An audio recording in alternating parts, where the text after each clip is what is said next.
9 साल का यह छोटा सा बच्चा 9 महीने से गंभीर रूप से बीमार है। न तो इसकी आंखें खुल रही, न तो किस्मत। रौनापार थाना क्षेत्र के मरहोड़ गांव के रहने वाले इस बच्चे का नाम विवेक है। पिता सुधाकर विश्वकर्मा ने बताया कि विवेक को पहले बुखार, फिर उल्टी दस्त की शिकायत शुरू हुई। स्थानीय स्तर पर इलाज में कोई फायदा न होने पर उन्होंने बच्चे को जिला अस्पताल में भर्ती कराया है। डॉक्टर ने उन्हें बताया कि बच्चे का ब्लड कम है। पिता ने बच्चे को खून दिया। बच्चे को खून चढ़ाने के बाद डॉक्टर्स ने उन्हें इलाज के लिए बच्चे को हायर सेंटर ले जाने का सुझाव दिया। 9 महीने से। तो क्या हुआ, पहले क्या हुआ?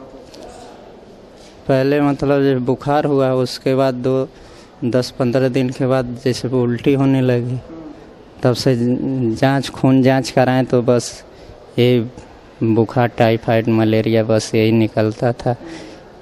3-4 बार जांच हुआ, तब से फिर वही पे दवा चली, फिर ज़्यादा मतलब एकदम बिल्कुल ब्लड कम हो गया। तो गांव में अपने यहाँ डॉक्टर जवाब दे दिए, तब यहाँ बेबी हॉस्पिटल में लेके आए। तो ये बोले कि आधे घंटा का समय है, अगर ब्लड ला सकते हो तो भर्ती करें। तो अपना ब्लड निकलवा के दिया।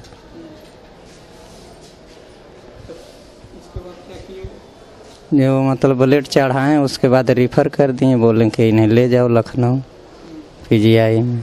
क्या बताया, क्या दिक्कत है? वो हमें कुछ नहीं बताएं, बस इतना बोलें कि इसे जो है कि कभी बुखार उखार रहा है, इसके वजह से ये इन्फेक्शन हो गया है, बस इतना बताएं। आपको क्या जानकारी, आपके बच्चे को क्या हुआ? अब हमें तो बस यही पता था कि इसे बुखार है और उल्टी हो रही है बस।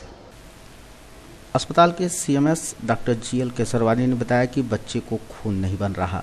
प्रारंभिक स्तर पर प्लास्टिक एनीमिया की संभावना व्यक्त की जा रही है, जिसकी पुष्टि हायर सेंटर पर होने वाली जांच से ही की जा सकती है। अब सुबह लाए थे, पीडियाट्रिशियन देखे हुए हैं, एडमिट है। उसमें जांच में तो यही आया था कि खून की उसकी बहुत कमी हुई है, खून उसका बन नहीं रहा है, प्लास्टिक एनीमिया है। तत्काल राहत के लिए तो हम लोग उसमें खून छुड़वाते हैं, लेकिन किन कारणों से है और उसका निदान और कैसे हो जाएगा, हायर सेंटर पे एसपीजीआई लखनऊ या ऐसे जहाँ हेमेटोलॉजी यूनिट है, वहाँ पर उसका विवरण विस्तार से जांच होती है और होता है कि उसमें क्या और संभावना है, क्या किया जा सकता है। कभी कभी बोन मैरो ट्रांसप्लांट किया जाता है, कभी कभी और मेडिसिन दी जाती हैं, कभी कभी कुछ दवाओं से आराम मिल जाता है।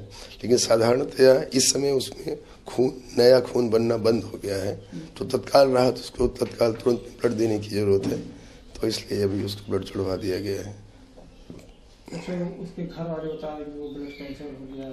अब कहने के लिए तो उसको कोई बताएगा, वो ब्लड कैंसर कहेगा ना। ब्लड कैंसर का जांच हम लोग एक बार कंप्लीट जांच हो जाती है, तभी होता है कि ब्लड कैंसर है तो उसका इलाज होता है। ब्लड कैंसर तो ट्रीटेबल 2-3 तरीके के हैं, उसका इलाज होता है, इलाज दिया जाता है।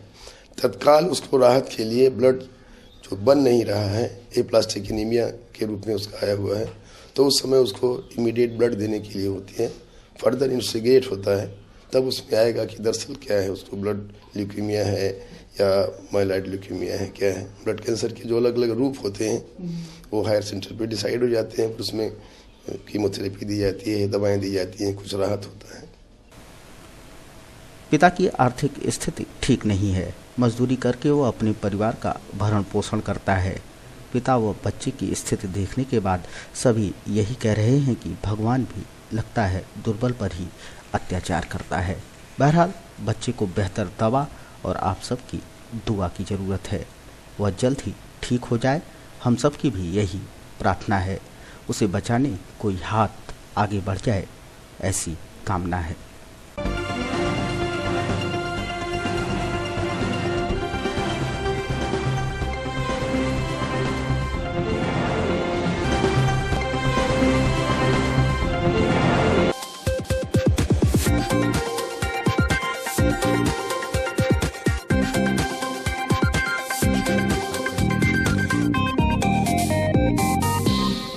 स्वतंत्रता आंदोलन के महान क्रांतिकारी चंद्रशेखर आजाद के शहादत दिवस पर सोमवार को सामाजिक संगठन भारत रक्षा दल ने उन्हें अपनी ओर से भावभीनी श्रद्धांजलि अर्पित की।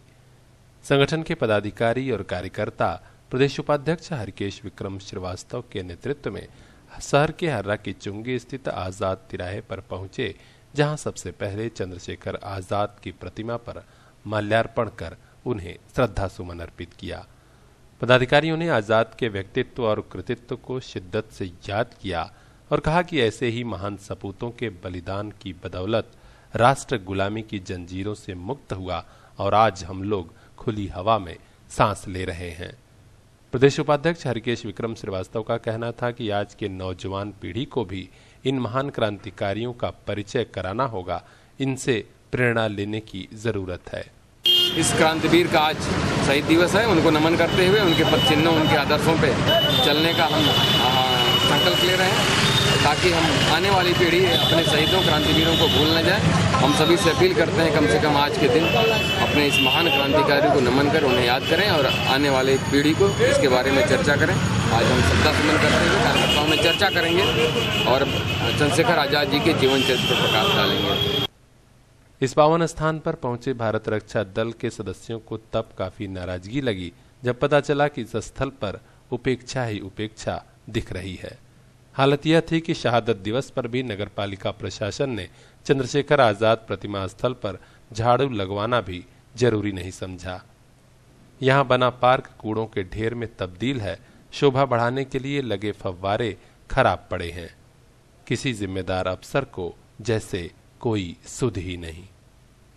पार्क जो आप देख रहे हैं आपके सामने है, बड़ा अफसोस कि पार्क तो बना दिया गया, फव्वारा वगैरह लगा दिया गया, लेकिन एकदम स्पष्ट हो रहा है कि पेमेंट लेने तक ही सारा कार्यक्रम चल रहा था। पेमेंट खत्म हुआ, यहाँ का कनेक्शन खत्म हुआ, पानी बंद हो गया, फव्वारा की गति दुर्दशा सबके सामने है। बड़े समय से केवल और केवल शहीदों के नाम पे, पार्कों के नाम पे धन उगाही की गई और कुछ नहीं। एक तरह से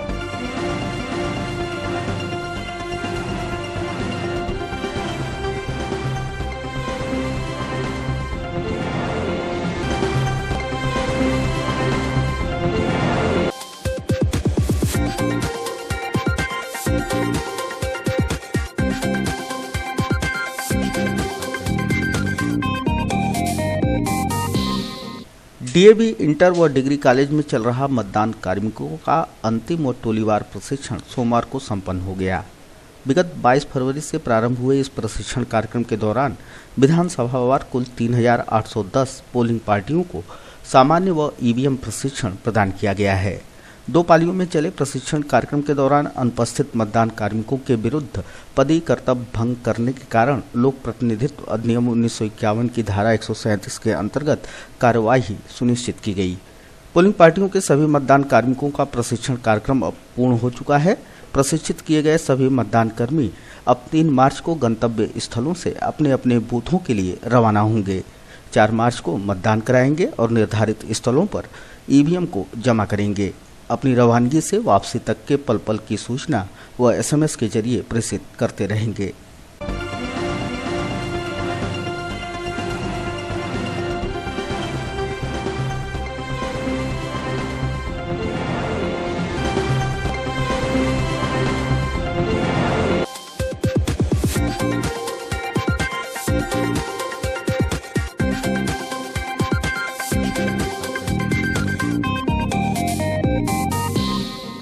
आजमगढ़ की सभी 10 विधानसभा सीटों के लिए आगामी 4 मार्च को वोट पड़ेगा। ज्यादा से ज्यादा वोटर लोकतंत्र के इस महापर्व में अपनी भागीदारी निभाएं, इसके लिए आजमगढ़ जिला प्रशासन लगातार प्रयास कर रहा है। प्रशासन के इसी प्रयास में सहभागी बने हैं वो डॉक्टर जिनकी जिंदगी बहुत ही ज्यादा व्यस्त रहती है। तमाम व्यस्तताओं के बीच शहर के कुछ जाने माने चिकित्सकों ने प्रशासन के साथ कदम से कदम मिलाते हुए सोमवार को निकली मतदाता जागरूकता रैली में न सिर्फ अपनी सहभागिता निभाई बल्कि आजमगढ़ के मतदाताओं से अपील भी किया, आइए हम सब मिलकर मताधिकार का प्रयोग जरूर करें। स्वस्थ और मजबूत लोकतंत्र के लिए मतदान बेहद जरूरी है। इस जागरूकता रैली में कई स्कूलों कॉलेजों के छात्र छात्राओं के अलावा नर्सिंग की छात्राएं भी शामिल हुई। शहर के हीरापट्टी क्षेत्र से निकली मतदाता जागरूकता रैली बिलरिया की चुंगी होते हुए शहर के कई रास्तों से होकर गुजरी। रैली में बढ़ चढ़ कर सहयोग करने वाली स्त्री रोग विशेषज्ञ डॉक्टर अर्चना मैसी ने कहा कि हर मत की कीमत है, यही बात समाज को समझनी और समझानी है। यह जागरूकता इसीलिए है कि हर मतदाता वोट अभियान में अपना सहयोग दे। उन्होंने कहा कि तभी देश और प्रदेश को अच्छा नेतृत्व भी मिल सकता है। आज हम लोग की मतदाता जागरूकता की अभियान था ये, जिसमें कि हम लोग ये चाहते हैं कि हर व्यक्ति मतदान करे, हर आदमी की भागीदारी होनी चाहिए कि कैसा नेता हमें चुनना है, क्योंकि हमारे नेता हमारे देश का भाग्य डिसाइड करते हैं। तो हम ऐसा नेता चुने जो हमारे देश का सही भाग्य बनाए ये, और जब तक हम सब भागीदारी नहीं उसमें करेंगे तब तक हो सकता है लोग किसी के बहकावे में आके एक गुट बना के वोट दे दें। बाकी जनता जो कुछ डिसाइड कर सकती है वो नहीं कर पाती है, क्योंकि कुछ लोग वोट दे देते हैं और बाकी जनता तो सोच ही नहीं पाती कि हमारे मत की क्या कीमत है, मत की कीमत क्या है हमारे, और उनके स्थान पर नकली वोट भी पड़ जाते हैं कई बार। जो हर आदमी जब उसके अंदर पार्टिसिपेट करेगा तो हर आदमी को एक अधिकार एक तरह से मिल जाता है कि वो चुन सके, कि वो हर आदमी तो किसी से बहकावे में नहीं आ सकता ना। जब 100% अगर वोट होगा तो हमारा ये मानना है कि सही नेता का चुनाव होने में ज़्यादा आसानी होगी। यहाँ मौजूद लेडी डॉक्टर स्वस्ति सिंह ने कहा कि आज समाज को जाति धर्म से ऊपर उठकर अच्छे प्रतिनिधि और नेतृत्व के लिए वोट जरूर करना चाहिए। ये है कि एक तो जाति धर्म वर्ग ये सब छोड़ के और किसी भी भय को छोड़ के स्वेच्छा से एक ऐसे इंसान को चुनना चाहिए जो कि शिक्षित हो, सबका भला करे, अच्छा नेतृत्व करे, महिलाओं का, गरीबों का, सबका साथ निभाए। मतदाता जागरूकता अभियान से जुड़े वरिष्ठ हड्डी रोग विशेषज्ञ डॉक्टर आरबी त्रिपाठी ने एबीसी चैनल के जरिए बताया कि मतदान आखिर जरूरी क्यों है। हर व्यक्ति को वोट करना चाहिए। अल्टीमेट जो देश की दिशा डिसाइड होती है वही राजनेता करते हैं। यदि राजनेता के अंदर नेतृत्व करने की क्षमता होगी तो हमारा देश भी आगे बढ़ेगा, इसलिए हम सबको वोट करना चाहिए।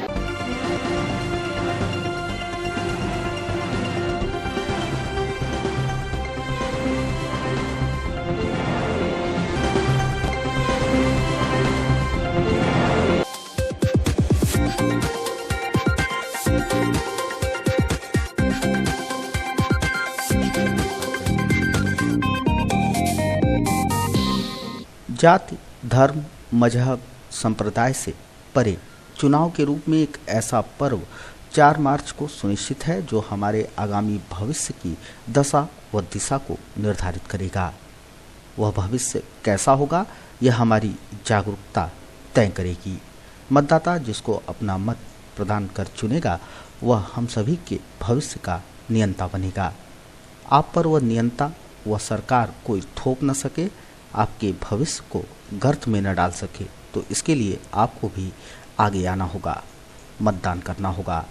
अगर आपने ऐसा नहीं किया तो कोई भी आप पर किसी को भी थोप सकता है। ऐसे में एबीसी चैनल अपनी जागो मतदाता जागो मुहिम को जारी रखते हुए जो मतदान नहीं करते उनसे यही कहना है कि क्या चुप साध रही बलवाना। जागो, घरों से निकलो, मतदान करो और अब की बार अपनी पसंद का प्रत्याशी चुनो, अपनी पसंद की सरकार बनाओ। आने वाले 4 मार्च को हमारे प्रदेश में मतदान है। आप सभी लोगों से अनुरोध है कि आप सभी लोग भारी से भारी संख्या में आकर मतदान करें और हमारे देश के लिए अच्छी सरकार चुनने में हमारी मदद करें। से निवेदन है कि आने वाले 4 मार्च को भारी से भारी संख्या में वोट दीजिए और कुछ महिलाएं जो ऐसी भी हैं जो अपने घरों से नहीं निकलती हैं, उन सभी से भी निवेदन है कि आप लोग भी मतलब अपना वोट दीजिए और अच्छी सरकार चुनने में देश की मदद की।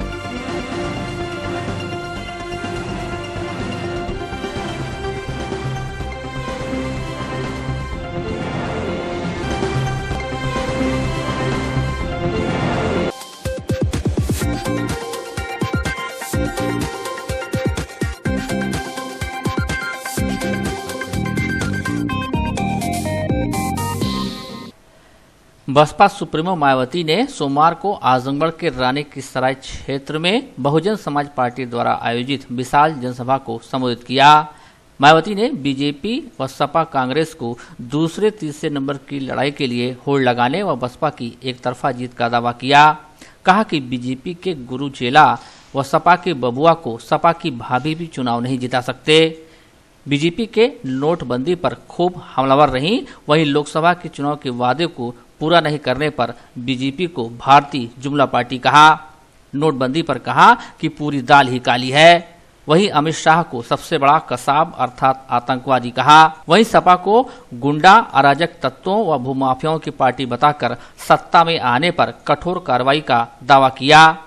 बीजेपी में मुख्यमंत्री चेहरा न होने की बात पर हमला किया कि बीजेपी में हिम्मत नहीं है। पीएम मोदी के प्रदेश को माई बाप व खुद को गोद लिया हुआ बेटा वाले बयान पर कहा कि प्रदेश की जनता यहां की बेटी को चुनाव जिताए। पूरा भरोसा है कि बहुजन समाज पार्टी को इस बार चुनाव में 300 के करीब सीटें मिलेंगी और अकेले हमारी अपनी बलबूते पर सरकार बनेगी। कि प्रदेश की वर्तमान सपा सरकार में यहाँ शुरू से ही अराजक, आपराधिक, सांप्रदायिक, भ्रष्ट व जंगल राज ही व्याप्त रहा है, जिसकी खास वजह से ही यहाँ पूरे प्रदेश में चोरी, डकैती, लूटमार, फिरौती, हत्या, अपहरण, महिला उत्पीड़न, गुंडा टैक्स, सरेआम गुंडागर्दी, जमीनों पर जबरन अवैध कब्जे तथा सांप्रदायिक दंगे व तनाव आदि की घटनाएं काफी ज्यादा चरम सीमा पर ही होती रही हैं। चुनावें अभी तक भी होनी बंद नहीं हुई है। यही मुख्य कारण है कि सरकार के चलते प्रदेश में हमेशा यहाँ हर तरफ असुरक्षा व आतंक का माहौल ही हावी रहा है।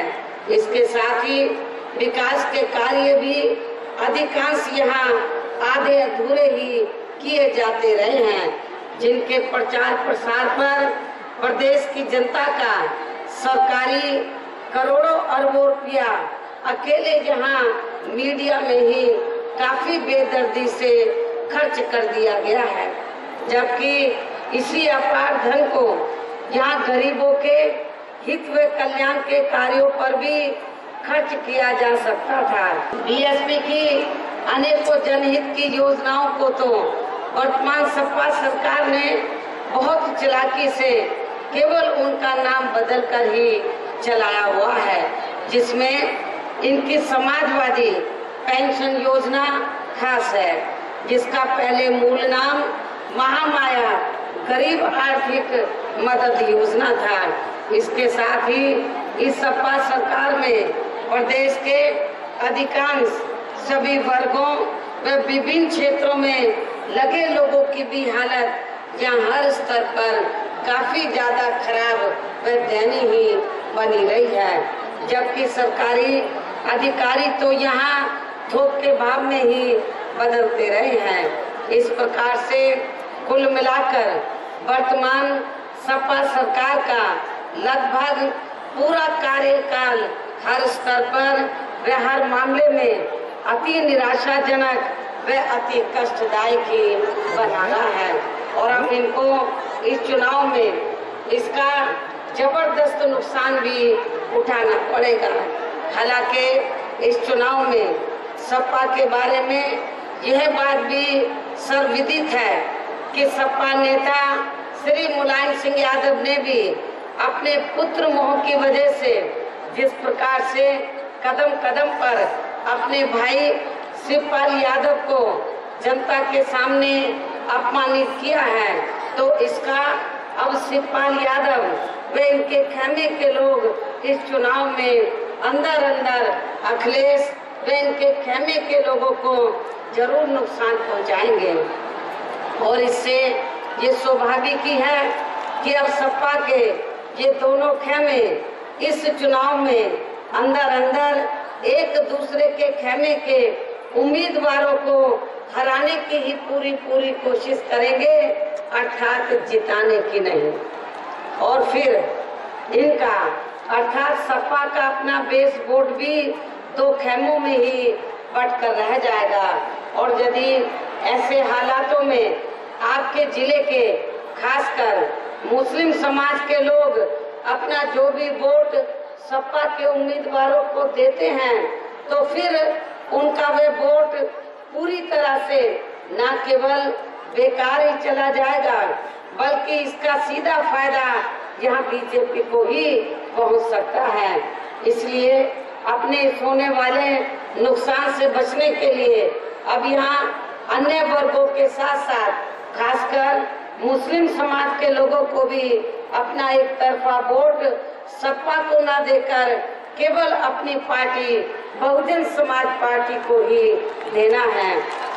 सपा के गुंडों, बदमाशों, माफियाओं, अराजक, भ्रष्ट व सांप्रदायिक तत्वों के जंगल राज का सफाया कर दिया जाएगा, खात्मा कर दिया जाएगा और ऐसे सभी आपराधिक तत्वों को फिर जल्दी ही जेल की सलाखों के पीछे भेज दिया जाएगा, जहां इनकी मेरी सरकार में सही व असली जगह होती है, ताकि फिर प्रदेश में हमारी बहन बेटियां अपने किसी भी जरूरी कार्य से दिन छिपे के बाद भी अकेले ही बाहर आ जा सके। लेकिन इसके साथ ही यहाँ मैं ये भी कहना चाहती हूँ कि प्रदेश में किसी भी जाति व धर्म से जुड़े जिन बेकसूर लोगों को जबरदस्ती अपराधी बनाकर उन्हें वर्षों से जेलों में कैद करके रखा हुआ है, तो उन मामलों की हमारी सरकार द्वारा इस बार जरूर समीक्षा करवाई जाएगी और इसकी रिपोर्ट आने पर फिर ऐसे सभी बेकसूर लोगों को जेलों से रिहा भी करवा दिया जाएगा।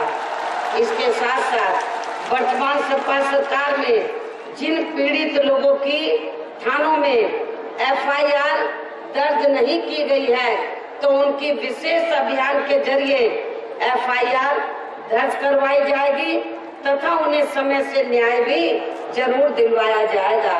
खासकर इस सपा के बबुआ को तो यहाँ सपा की भाभी भी नहीं बचा पाएगी।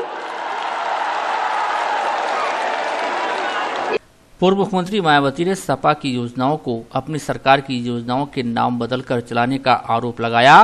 कहा कि समाजवादी पेंशन योजना पहले महामाया योजना थी। मायावती ने मुंबई में पूर्वांचल के लोगों के उत्पीड़न का मुद्दा भी उठाया और सरकार बनने पर अलग पूर्वांचल राज बनाने की भी बात कही। बसपा सुप्रीमो ने कहा कि सपा में पुत्र मोह में फंसकर मुलायम सिंह यादव ने शिवपाल यादव को कई बार अपमानित किया है, जिससे वहां 2 खेमे हो गए हैं और दोनों खेमे एक दूसरे को हराने पर तुले हैं। उन्होंने मोदी सरकार पर आरोप लगाया कि केंद्र सरकार आरक्षण खत्म करना चाहती है। जनसभा के दौरान मायावती ने बसपा सरकार बनने पर अपनी प्राथमिकताओं को बताया। अब खासकर प्रधानमंत्री श्री नरेंद्र मोदी भी जहां इस प्रदेश को अपना माँ बाप बताकर व खुद को प्रदेश का गोद लिया हुआ बेटा बताकर तथा यहाँ की जनता को अपना मालिक व खुद को उनका सेवक आदि भी बताकर कितनी भी ये सब नाटकबाजी आदि क्यों ना कर ले, तो भी प्रदेश की जनता यहाँ इनके लोकसभा चुनावी वायदा खिलाफी से वे इनके नोटबंदी से भी दुखी होकर अब इस चुनाव में इनको कतई भी अपना आशीर्वाद देने वाली नहीं है। अर्थात अब प्रदेश की जनता ने अपने हित व कल्याण के लिए अपनी खुद की बेटी को ही फिर से जहां अपना आशीर्वाद देने का पूरा मन बना लिया है।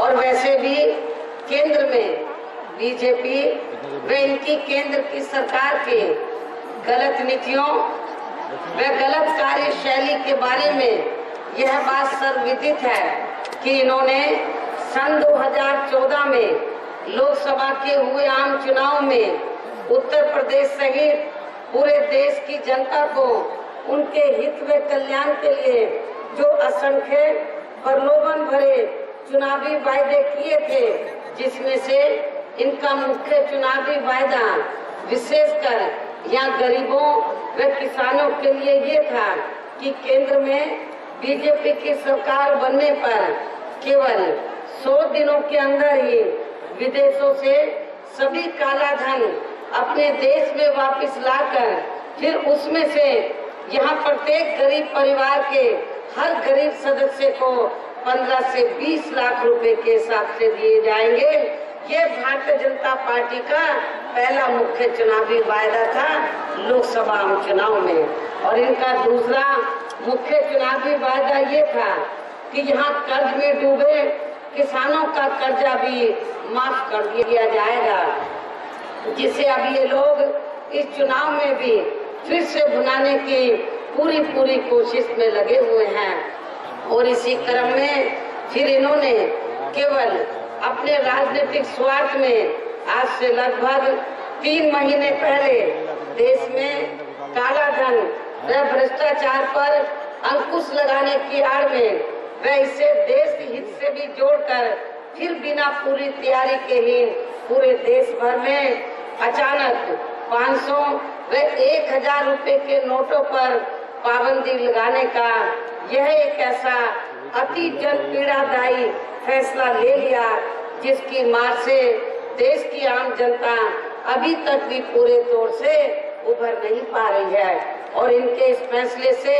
अब तक पूरे देश में लाखों करोड़ों लोग बेरोजगार भी हो चुके हैं, जबकि वहीं दूसरी तरफ पूरे देश भर में एक ये भी आम चर्चा है कि बीजेपी व खासकर प्रधानमंत्री श्री नरेंद्र मोदी ने नोटबंदी के लिए गए अपने इस फैसले से पहले ही यहाँ 10 महीनों के अंदर अपनी पार्टी का व अपने वरिष्ठ नेताओं का तथा अपने चहेते बड़े पूंजीपतियों व धन्ना सेठों का भी काला धन पूरे तौर से ठिकाने लगवा दिया था, जिसके बारे में बीएसपी द्वारा खुली चेतावनी देने के बावजूद भी इन्होंने इसका मीडिया में अभी तक भी खुलासा नहीं किया है। इससे ये साफ जाहिर होता है कि दाल में थोड़ा नहीं बल्कि बहुत ज्यादा ही काला है,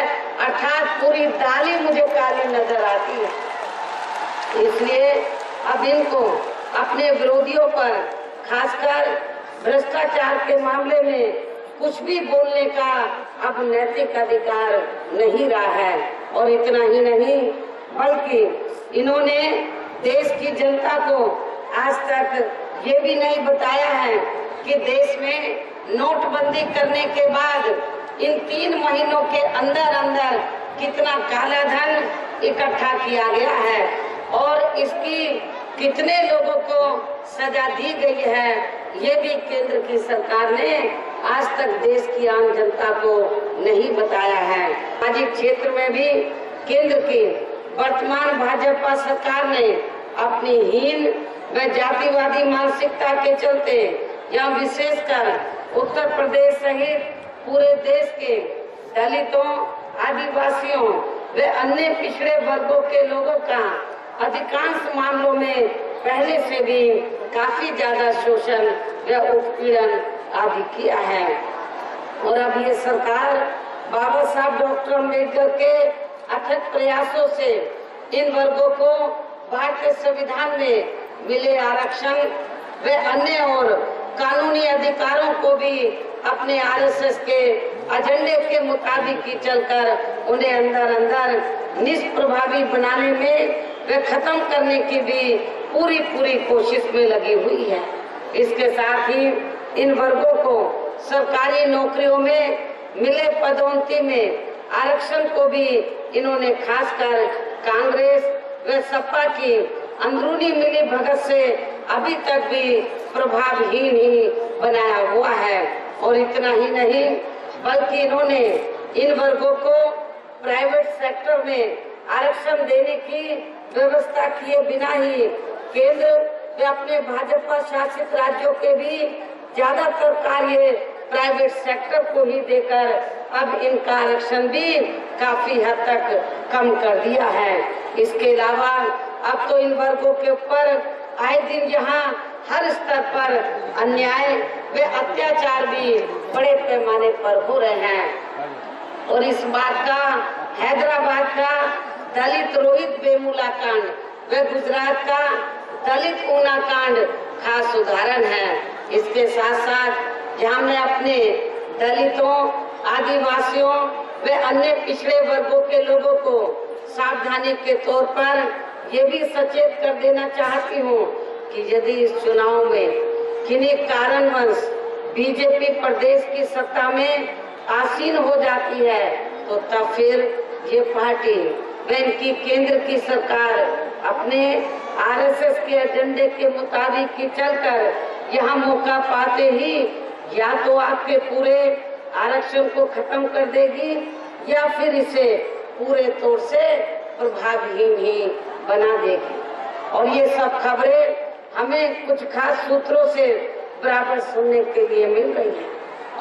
अमित शाह से मैं पूछना चाहती हूँ, 6 वर्ष तक उत्तर प्रदेश में बीजेपी सत्ता में रही, तो उन 6 वर्षों में तो आप लोगों ने उत्तर प्रदेश में दूध और दही की नदियां क्यों नहीं बहा दी थी? जो अब ये दूध और दही की नदी बहाने की बात कर रहे हैं, इसकी तरफ भी आप लोगों को गौर करने की जरूरत है। इसी प्रकार कांग्रेस पार्टी भी यूपी के दिल्ली में बसे हुए लोगों को गंदगी बताकर जो इनका अब तक काफी अपमान करती रही है, तो ऐसी पार्टी को भी अब आपको इस चुनाव में जरूर सबक सिखाना है। इसके साथ ही समाजवादी पार्टी तो चुनाव का नतीजा आते ही या खुद ही ऑक्सीजन में चली जाएगी। और यदि इसमें कुछ कमी भी रह गई तो उसे फिर इनके खुद के चाचा श्री शिवपाल यादव ही जरूर पूरा कर देंगे। श्री अमित शाह ने अपनी चुनावी जनसभा में जो अपने विरोधियों को कसाब की अर्थात आतंकियों की संज्ञा दी है, तो वह अति शर्मनाक होने के साथ साथ इनकी खुद की रही घटिया सोच को ही काफी कुछ दर्शाता है। जबकि इनके बारे में सच्चाई यही है कि आज अपने देश में अमित शाह से बड़ा या कोई और भी कसाब अर्थात आतंकी नहीं हो सकता है। इस बार हमारी पार्टी की सरकार द्वारा इन सभी दुखी व पीड़ित लोगों के 1 लाख रुपए तक के कर्जे भी जरूर माफ कर दिए जाएंगे। अर्थात अब इनका ये कर्जा मेरी सरकार की ओर से ही अदा किया जाएगा। इसके साथ ही प्रदेश के गरीब लोगों को नियमों के तहत फिर से यहाँ सरकारी जमीनों के खेती करने के लिए पट्टे दिए जाएंगे। आपके पूर्वांचल क्षेत्र को, ये जो आजमगढ़ पूर्वांचल क्षेत्र में आ जाता है, तो मैं आप लोगों को ये बताना चाहती हूँ कि इस मामले में खासकर आपके पूर्वांचल क्षेत्र को अलग से राज्य बनाने की भी फिर से पूरी पैरवी की जाएगी।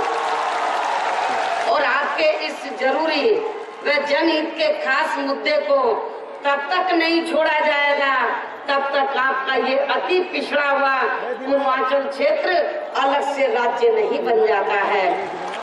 बसपा सुप्रीमो मायावती की जनसभा में पूर्व विधायक भोला पासवान, पूर्व विधायक हाफिज इरशाद अहमद, जिला पंचायत सदस्य प्रमोद यादव व कांग्रेस नेता रहे राजेश सिंह ने अपनी अपनी पार्टी छोड़कर बहुजन समाज पार्टी की सदस्यता ग्रहण की। कार्यक्रम की अध्यक्षता पूर्व विधानसभा अध्यक्ष सुदेव राजभर ने की व संचालन जोनल कोऑर्डिनेटर दिनेश चंद्रा द्वारा किया गया। जनसभा में बसपा के सभी 10 विधानसभा के प्रत्याशी मौजूद रहे।